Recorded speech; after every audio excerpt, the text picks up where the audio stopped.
For the second year in a row, the UK's largest freshwater lake is being blighted by toxic blue-green algae. The blooms in Northern Ireland's Lough Neagh are potentially harmful to people and the environment. A recent report said agricultural runoff was largely to blame, but that's not the only cause. Here's Stuart Robson. A familiar sound of childhood and one that's still heard. Gary is a seventh-generation fisherman. He's witnessed the UK's largest freshwater lake face its biggest threat. Blue-green algae. Pollution is plaguing Lough Neagh. The fishing community of Lough Neagh has had to overcome many hurdles, and this whole piece now of the algae and stuff in the lough is just yet another hurdle. You know, we're now a full calendar year on from what was the crisis of last year, and are we seeing much happening on the ground? I don't see it. Excess nutrients in the water are causing it to look like this.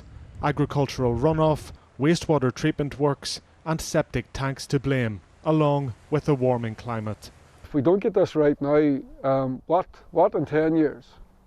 You know, and that's not just our fish life in the lough, but what are we going to have?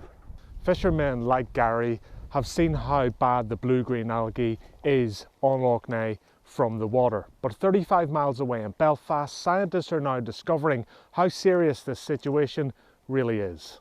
There's a very high amount of blue-green algae. Experts at this lab are testing untreated water. Ecologists have found the levels of blue-green algae to be abnormally high. And we need to reduce those additional nutrients coming from the catchment. And to see any significant improvement in water quality, we need to be seeing a reduction in nutrients by about half the current levels that we have at the moment. Farming has been blamed for much of the lough's pollution. One union says it's still an industry determined to help it recover. 62% is the figure put down to agricultural runoff causing pollution in Lough Neagh. How defensible is that for the farming community? It is a high figure. It's one of the contributing factors. We acknowledge that. We also acknowledge that as an industry that we do not want to see nutrients leaving the land and finding their way ultimately into Lough Neagh. A problem that's been brewing for decades that might just take as long to fix. Stuart Robson, ITV News.